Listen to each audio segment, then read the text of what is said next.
I am thrilled and delighted to have the opportunity to talk to you about this wonderful, wonderful cabinet.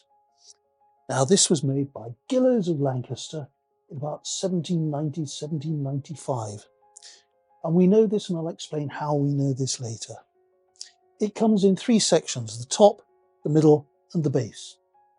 The top section with this nicely shaped top there, all cross-banded in satinwood, black and white line inlay running all the way through.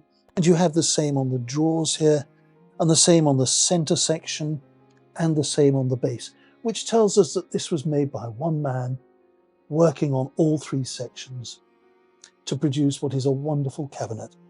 Now, Gillows called this a cylindrical writing desk.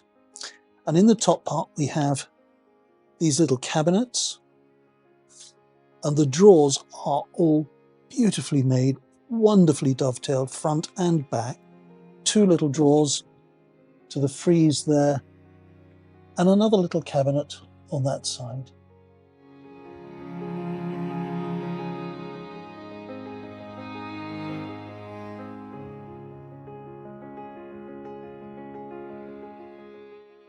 And then we come to the business section of this, which is this cylinder, this cylindrical writing desk. Just look at this cylinder. Look at the figuring on it. Look at the shape of it. And that's 230 years old, and it still works perfectly as it did the day it was made. Opens up like that. That pulls out, so you'll be able to sit at it with your knees under. And again, you've got these lovely little drawers inside with the little bone knobs. And this is where it now gets interesting. We've been able to trace this to Gillows because it is illustrated in the Gillows records book. The Gillows records are the most fantastic archive dating from the middle of the 18th century and going through to the 19th century. They used to sketch the pieces that they were making and then put the costings and the descriptions of them all together in the workbooks. Those workbooks are now in the Westminster Central Libraries, and they are a national asset and the most complete history of any one company's cabinet making.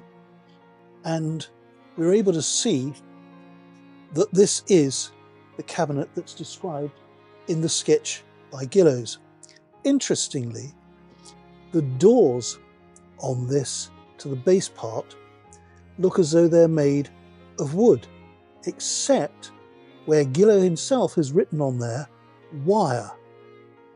So what does that actually mean?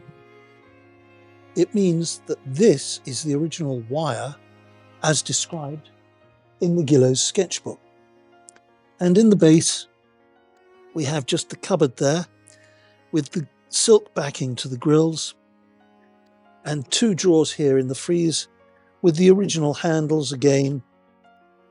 And here's a little bit of social history, because we can read in the Gillows records that this was made by C. Lupton in 5 weeks, 3 days and 2 hours, for which he was paid £4, 8 shillings and 6pence. Now, that would have been quite a lot of money back in the 1790s. So there we are. But what a wonderful, wonderful piece of furniture. It's a piece of history. And that is the joy of owning these pieces, made 230 years ago and probably going to be around for the next 230 years. It's a joy to behold, and I can tell you, it's lovely to sit and work at a piece like this. Whether I'm writing an article for one of the magazines that I write for, or whether it's just doing a catalogue for an exhibition, or documenting a freshly acquired piece, it really is terrific to be able to use these pieces. And further details, measurements, etc. are all available on my website at www.wrharvey.com. Thank you.